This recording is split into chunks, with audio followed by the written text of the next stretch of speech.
Hello student, स्वागत है आपका हमारे चैनल एडू गुरु में। और आज हम लोग सीबीएसई बोर्ड एग्ज़ाम 2023 के लिए आपको मैथ सब्जेक्ट के मोस्ट इम्पॉर्टेंट क्वेश्चंस का हम लोग एक पूरा पैकेट समझ लीजिए कि लेकर आए हैं, जिसमें हम आपको ये करेंगे कि चैप्टर 1 से लेकर 15 तक के जितने भी चैप्टर हैं उन सब के मोस्ट इम्पॉर्टेंट क्वेश्चंस को आपको सॉल्व करवाएंगे। साथ में आप भी अगर एक कापी और पेन लेकर बैठेंगे तो बहुत ही अच्छा होगा, आप साथ साथ सॉल्व करते चलेंगे। इसके बाद हम कुछ वीडियो में पूरी बुक के जो मिक्स सवाल होंगे हर एक चैप्टर से जो जो मोस्ट इम्पॉर्टेंट हैं उनके लिए अलग से सॉल्व करवाएंगे, उनके लिए अलग वीडियो बनाएंगे। तो ये पहला वीडियो है, ये समझ लीजिए, इसलिए मैं आपको इंट्रोड्यूस किए दे रहा हूँ कि हम लोग जो है एक तरफ से एक एक क्वेश्चंस जो भी इम्पॉर्टेंट है, जो भी एग्ज़ाम में पूछा जा सकता है, उसको चैप्टर वाइज कि जैसे हमने रियल नंबर पढ़ा है मान लीजिए, तो रियल नंबर में बहुत सारे सवाल और एग्जाम्पल हैं, तो उसमें जो सबसे ज़्यादा पूछे जाने की जिनका संभावना है कि ये पूछा जा सकता है उनको हम लोग पढ़ेंगे, हमको सीखना है। ठीक है, इसी तरह हर एक चैप्टर के जो मुख्य मुख्य जो मेन सवाल होंगे जो इम्पॉर्टेंट हैं एग्ज़ाम से, तो उन सवालों को हमको पढ़ना है, सीखना है। ठीक है, तो आज हम लोग जो है शुरू जो कर रहे हैं वो रियल नंबर से जुड़े हुए मोस्ट इम्पॉर्टेंट क्वेश्चंस पार्ट 1, यानी हम पूरे सवाल को एक वीडियो में इसलिए नहीं कर रहे हैं ताकि फिर वीडियो बड़ा हो जाता है और फिर बोरिंग हो जाता है।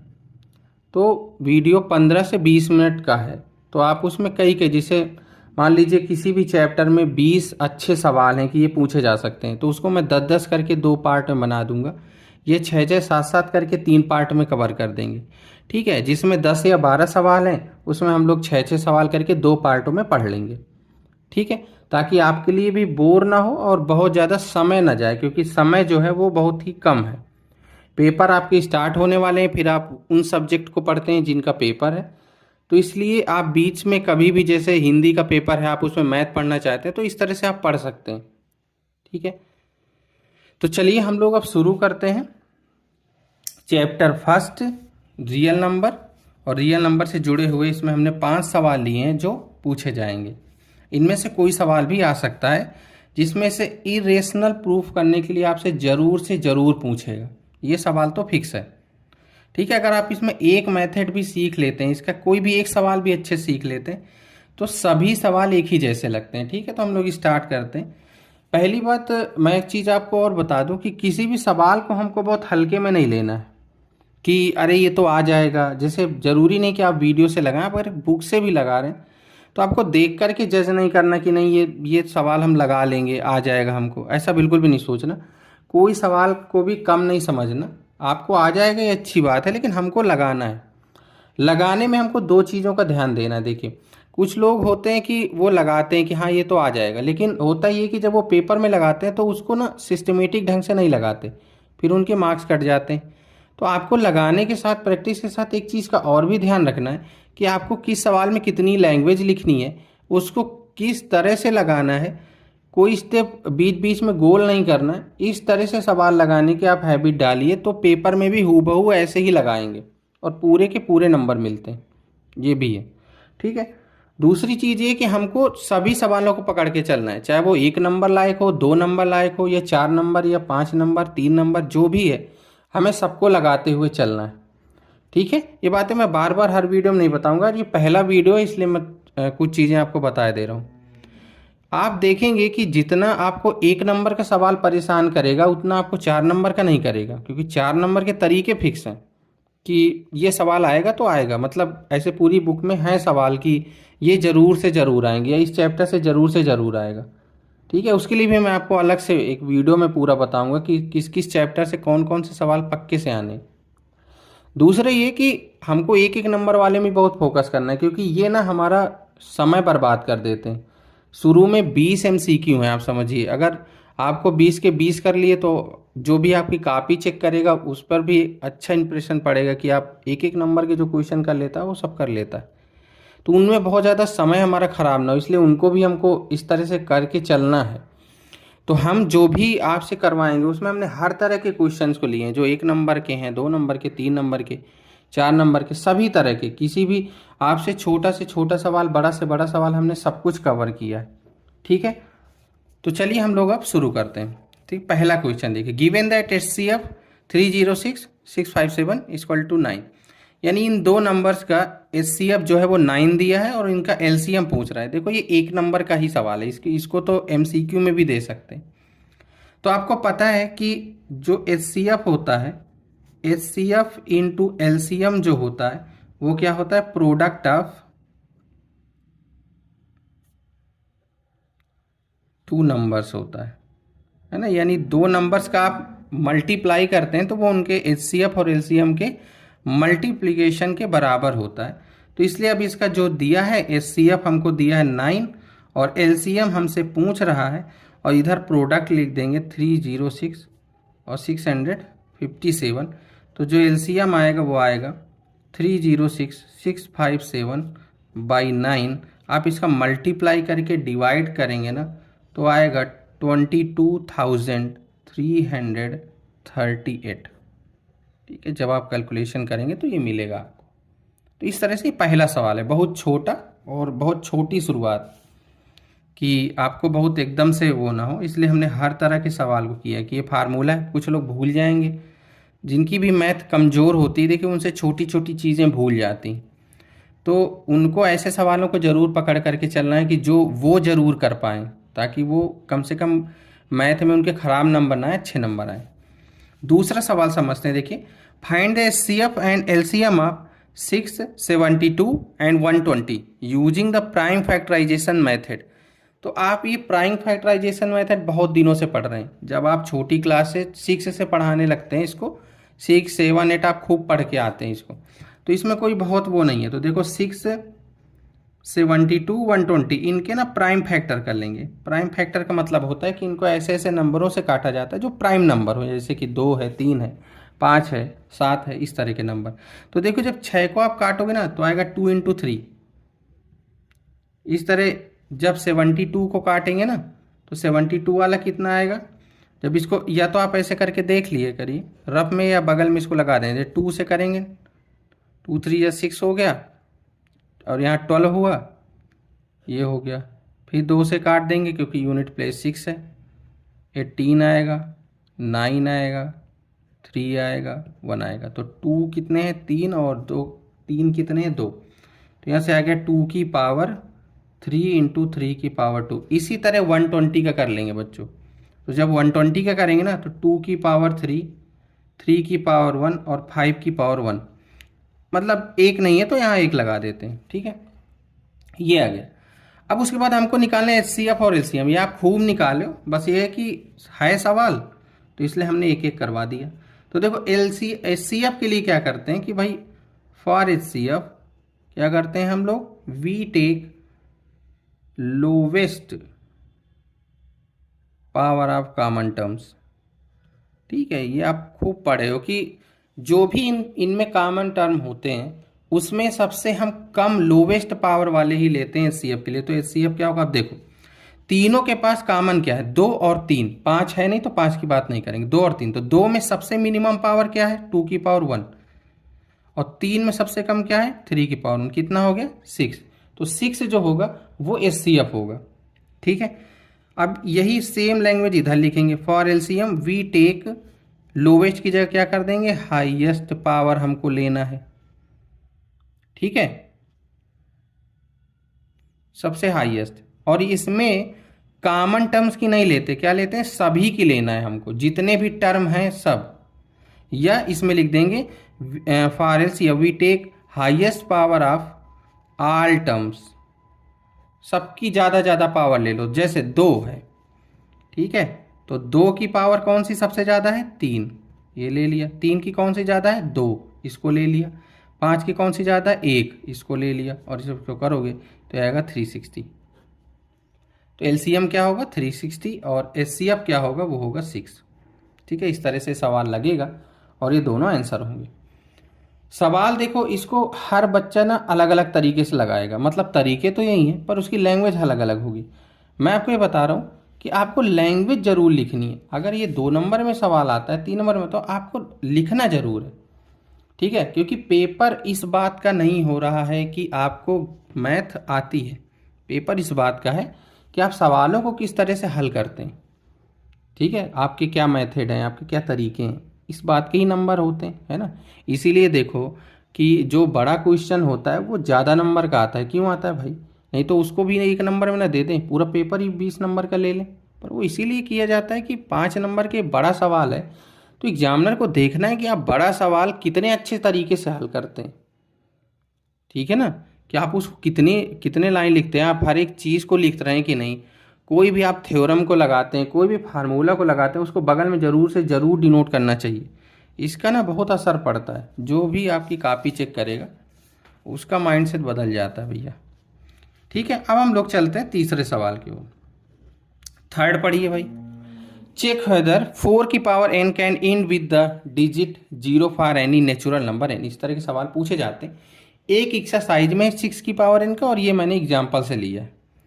तो इसमें ये हमको, आप पहले इसका पूरा इसकी थीम समझ लीजिए। इसमें कहता है कि क्या 4 की पावर n, जिसमें n कोई नेचुरल नंबर है, जैसे अगर मैं अभी तो मैं समझा रहा हूँ, जैसे 4 की पावर 1 है क्या होगा 4, 4 की पावर 2 है क्या होगा 16, 4 की पावर 3 है क्या होगा 64, ऐसे ये चलेगा। तो क्या कभी can and with the digit 0, क्या ये 0 पर, इसका मतलब जो भी आएगा क्या इसका यूनिट प्लेस 0 आएगा, यानी ये 0 के साथ खत्म होता है। ये हमको चेक करना है, ठीक है। ये हमको क्या करना है, चेक करना है। तो ये सवाल इस तरह से पूछा जा सकता है। दूसरा इस तरह से पूछा जा सकता है कि आपको सीधा ही लिख दे कि प्रूव दैट 4 की power can't and with the digit 0 for any natural number n। ये भी दे सकता है, यानी उसने आपको आंसर बता दिया, बस आपको प्रूव करना है, ठीक है। तो इसको कैसे करेंगे? अब इसमें देखो तरीके तो सिंपल हैं, कि तरीका तो आप जानते ही हो कि भाई 10 जो होता है, देखो कोई चीज़ का भी यूनिट प्लेस कब होगा, जैसे अगर हम 20 लिखते हैं या हम 10 लिखते हैं या हम 100 लिखते हैं, तो किसी भी चीज़ का ये जो 0 हमको मिलता है, 0 मिलता कब है आप समझिए। 0 तब मिलता है जब 1 2 और 1 5 मिलते हैं। 1 2 और 1 5 मिलके एक 10 को बनाते हैं, 10 को बनाते हैं, और 10 एक 0 रखता है। तो जितने 2 और 5 होंगे उतने ही आपको 0 होंगे, ठीक है। इस तरह से सवाल भी पूछे जाते हैं, लेकिन आपके कोर्स में नहीं है ऐसे सवाल, ठीक है। तो जितने 2 और 5 होंगे उतने ही क्या होंगे 10, यानी अगर उसको 0 पे इंड कराना है कम से कम, तो कम से कम 1 2 और कम से कम 1 5 तो होना ही चाहिए, तब कम से कम 1 10 बनेगा, और तब हम कह सकते हैं कि 0 पर इंड होता है, ठीक है। क्योंकि एक ही 0 पर इंड होना है, तो कम से कम 1 2 और 1 5 होने चाहिए, ठीक है। अब बात करते हैं हम सवाल से। ये तो आप कॉन्सेप्ट समझ लिए, लगाएंगे कैसे भैया समझिए। देखो इसी चीज़ को ना लिखना है हमको, क्योंकि लैंग्वेज तो हमको लिखनी पड़ेगी, तो हम इसको लिखते हैं आसान भाषा में कि if any number ends with 0 it will be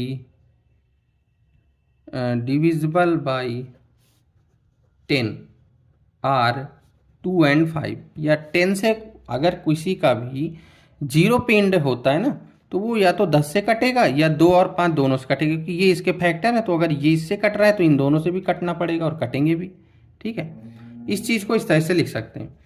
उसके बाद हमको जो सवाल में दिया हम उसका लिखेंगे प्राइम फैक्टराइजेशन ऑफ 4 की पावर n, वो क्या होगा 2 इंटू 2 की पावर n।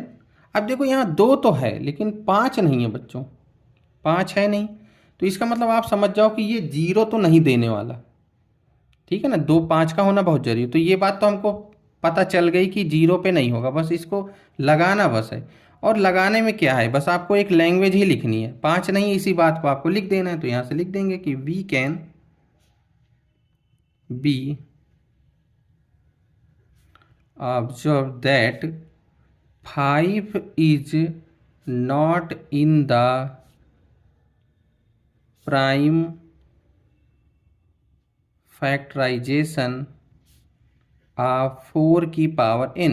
जो बात बोली गई वही बात सीधे सीधे लिख दी गई, ठीक है, हमने ऑब्जर्व किया कि भाई 5 जो है वो प्राइम फैक्टर नहीं है, 4 की पावर n के प्राइम फैक्टर में नहीं है। ठीक है, हेंस फॉर एनी वैल्यू, बस इसी बात को अब लिख देंगे, ऑफ n 4 की power n is not divisible by 5। अगर 5 है नहीं तो 5 से डिविजिबल भी नहीं होगा। ये बात आप ना भी लिखें तो कोई दिक्कत नहीं है। ठीक है, आप इतना ही लिख दिए कि 5 नहीं है, इसके बाद हम सीधे आंसर लिख सकते हैं कि सो 4 की power n can't and with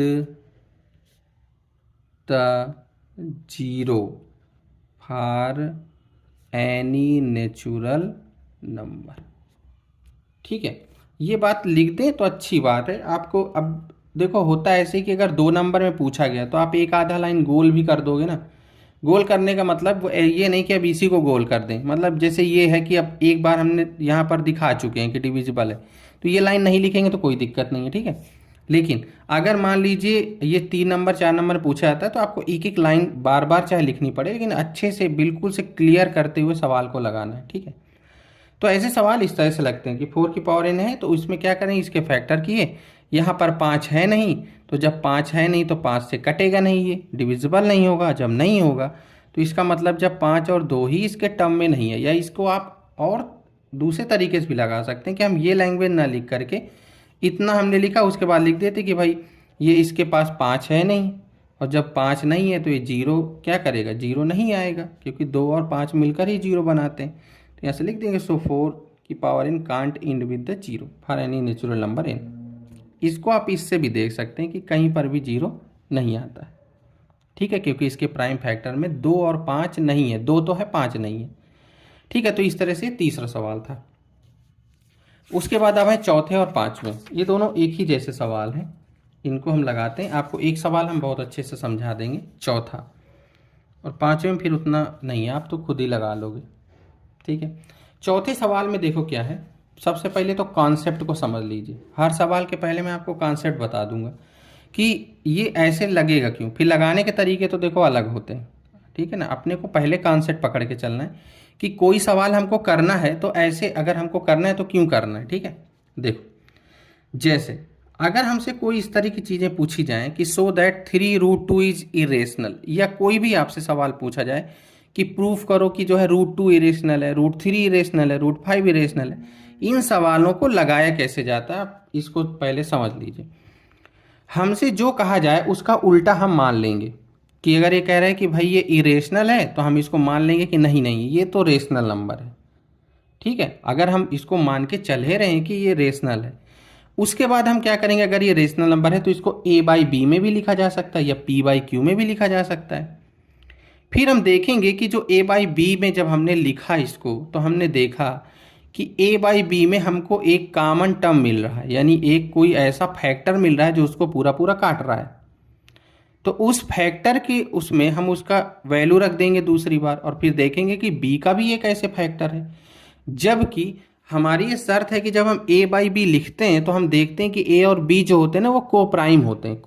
को प्राइम वो नंबर होते हैं जिनका HCF 1 होता है, यानी उनके बीच कोई कॉमन नंबर नहीं होता जो उन दोनों को काट सके। तो क्या हुआ कि जब हम हल करने बैठे ना तो वो क्या हो गया, गलत हो गया, ये समझ लीजिए। यानी हमने जैसा माना था ना हम गलत निकल गए। ठीक है, जिसको बोलते हैं कॉन्ट्रडिक्ट, यानी एक तरह से हिंदी इसकी होती है विरोधाभास, यानी कि जैसा हमने माना था वैसा नहीं हुआ, यानी कि हम गलत निकल गए। और गलत निकल गए तो जो हम माने थे कि भाई ये रेशनल नंबर है वो रेशनल नहीं है। अब जब कोई नंबर रेशनल नहीं होती तो वो इरेशनल होती। ठीक है, तो इस बात का हमको सवाल लगाना है। तो चलिए 3√2 को इरेशनल करना है तो लिख देंगे इसको, let 3√2 is rational number, therefore we can find two co-prime integers a and b, जहाँ पर क्या होता है b 0 नहीं होता। ये आप ना भी लिखेंगे तो कोई दिक्कत नहीं, क्योंकि ये अंडरस्टूड है कि हम रेशनल को ऐसे लिखते हैं such that a/b equal to जो हमने माना है 3√2। ठीक है, इस तरह से हमने इसको मान लिया। उसके बाद हम क्या करेंगे यहाँ पर कि a को लिखेंगे b इंटू 3√2 और इसका हम मान लीजिए स्क्वायर कर देंगे। तो ये हो गया 18b²। ठीक है, 3 का 9 हुआ और √2 का 2 होगा, 18b²। अब देखो कोई नंबर अगर ऐसे लिखा है तो इसका मतलब तो यही है कि जो 18 है वो a² को काट देगा, क्योंकि इसके फैक्टर हैं। समझ रहे कि नहीं समझ रहे? आप समझिए, जैसे अगर मैं लिख दूं कि यहाँ पर 20 लिख दूं, तो 20 को हम अगर लिख दें 5 इंटू 4, तो इसका यही मतलब तो निकलता है कि 5 जो है 20 को काटेगा, 4 भी 20 को काटेगा, यानी ये दोनों इसके फैक्टर तो ही हुए। तो यहाँ पर हम क्या लिखेंगे कि a² इज डिविजिबल बाई 18। तो अगर a² 18 से कट जाता है, सो a इज डिविजिबल बाई 18। समझ रहे कि नहीं? अगर 4² को 2 काट देता है तो 4 को भी तो 2 काट देगा ना। अगर किसी भी नंबर का स्क्वायर डिवाइड होता है तो वो नंबर भी उससे डिवाइड होता है। तो जब a जो है वो 18 से जब ये डिवाइड हो जाएगा तो हम मान लेंगे कि अगर 18 इसको काट रहा है तो a को क्या लिख देंगे 18 इंटू के। ये क्यों लिखा गया ये भी समझ लो। जैसे कोई नंबर किसी को काटता है तो वो कितनी बार गया ना, कितनी बार भी तो काट सकता है ना। जैसे मान लीजिए 4 को 2, मान लो 2 काटता है तो 2 बार काटता है ना। 4 को क्या हम 2 के लिख सकते हैं, जहाँ के कितना होगा 1 होगा, वो 2 होगा, 2 बार में काटा। ठीक है, तो यही चीज़ यहाँ पर लिखी गई है। तो ये हो गया। अब इसका क्या करेंगे, इसका वैल्यू उठा करके हम लोग यहाँ ये वाली इक्वेशन में लिख देंगे। ठीक है, या इसको रख देंगे तो लिख देंगे put this value in equation first. तो यहाँ रख देंगे तो आएगा 18k का whole square equal to 18b²। और जब इसको करोगे तो आएगा 18k² इक्वल टू 18 से एक 18 हट जाएगा तो b²। सेम कहानी वही आ गई, देखो यहाँ पर भी वही हाल है। तो अब क्या लिख देंगे यहाँ यही कि b² इज डिविजिबल बाई 18। तो b इज डिविजिबल बाई 18। समझ रहे हो कि भाई b² कटा है तो b भी कटेगा। लेकिन अब यहाँ पर मेन चीज़ क्या हो गई कि देखो a को भी 18 काट रहा है, b को भी 18 काट रहा है, जबकि हमने माना है कि a और b क्या है, को प्राइम है। को प्राइम का मतलब होता है जिनका HCF1 होता है, यानी कोई ऐसा नंबर नहीं अवेलेबल होता जो इन दोनों नंबर को काट सके एक साथ। तो ये कैसे हो गया? तो बस यही हमको लैंग्वेज लिखना है कि दिस इम्प्लाइज, यानी ये इशारा करता है दैट कि a and b have 18 as a common factor. तो यही तो मतलब हुआ ना कि जब 18 से दोनों नंबर कट रहे हैं तो इसका मतलब 18 एज अ कॉमन फैक्टर जो है निकल के आ रहा है। ठीक है, and this is a contradiction to the fact, ठीक है, that A and B are को प्राइम। ए और बी को प्राइम है, इसका ये विरोध हो गया कि ऐसा नहीं होगा। ठीक है, यानी ये क्या हो गया, जो हमने माना था वो नहीं हुआ। तो वही लिखेंगे यहाँ, hence 3√2 can't be expressed as a by B या p बाई क्यू। यानी हमने जैसे माना था कि ये जो है हमारा कैसा नंबर होगा, रेशनल नंबर होगा, और इसको हम ऐसे डिनोट कर पाएंगे। तो ऐसा ये नहीं हुआ, क्योंकि इसके लिए शर्त है k और b को प्राइम होना चाहिए, लेकिन ऐसा नहीं हुआ। तो इसका मतलब जो हमने माना था वो गलत है। सो 3√2 इज अ इरेशनल नंबर। यहाँ से ये प्रूफ हो गया। ठीक है, तो ऐसे सवाल इस तरह से लगाना है। सेम यही लैंग्वेज लिखना है। आप एक बार समझ लो, इतना लिख दोगे पूरे में पूरे नंबर मिलेंगे आपको। तो इसमें कोई भी सवाल आ जाए, अब √2 बस आ जाए तो यही काम करना है, जो यहाँ 3 है वो हट जाए, खाली ये नंबर 18 बस बदलेगा। आप ये समझ लो, सिर्फ 18 बदलेगा। √5 आएगा, सिर्फ यहाँ पर ये 5 आ जाएगा 18 की जगह। कोई कोई भी नंबर आएगा, सिर्फ ये नंबर बदलेगा, बाकी पूरी लैंग्वेज पूरा सब कुछ एकदम सेम रहेगा। तो अगर आप एक सवाल भी सही से लगा लेते हैं ना तो सब लग जाएंगे।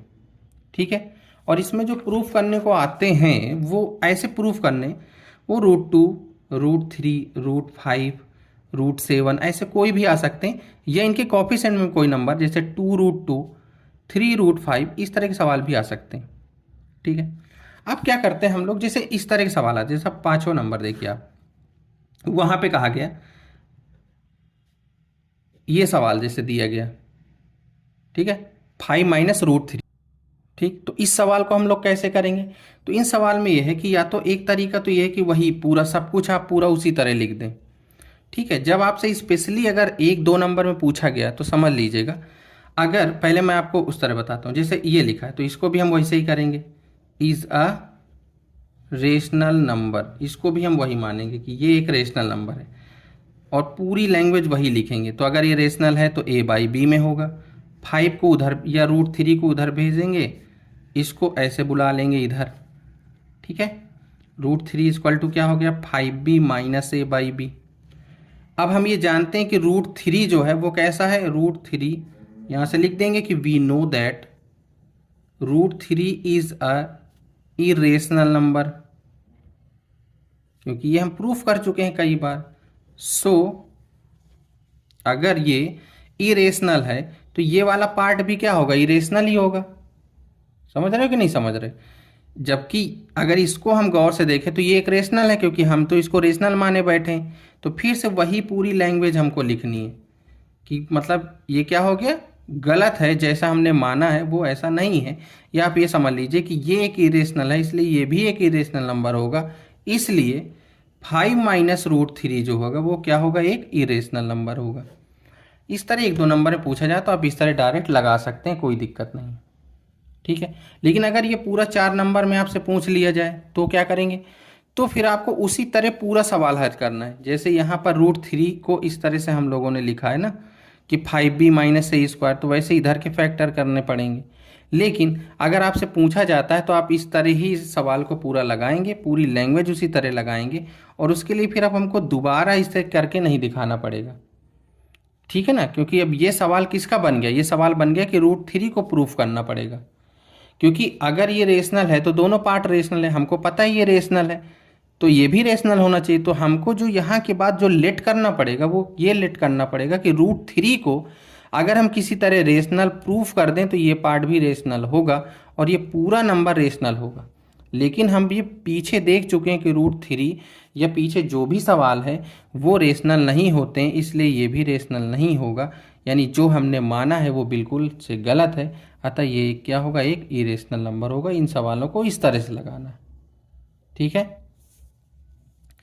तो ये 5 सवाल हैं। अब हम लोग अगली क्लास में इसी के अगले 5 सवाल लेकर आपको लगवाएंगे जो और इम्पॉर्टेंट हैं या इससे मिलते जुलते या कोई और हैं। ये कम इसलिए है कि वीडियो बहुत बड़ा ना हो और आपको आराम रहे, उसको देखने में बहुत ज़्यादा बोरिंग ना हो। ठीक है, तो अगर आप नए हैं तो हमारे चैनल को ज़रूर सब्सक्राइब कर लीजिए और अपने दोस्तों के साथ भी शेयर कर दीजिए, ताकि वो भी अपनी मैथ की तैयारी अच्छे से कर पाएँ, उनका भी मैथ का अच्छा पेपर हो सके।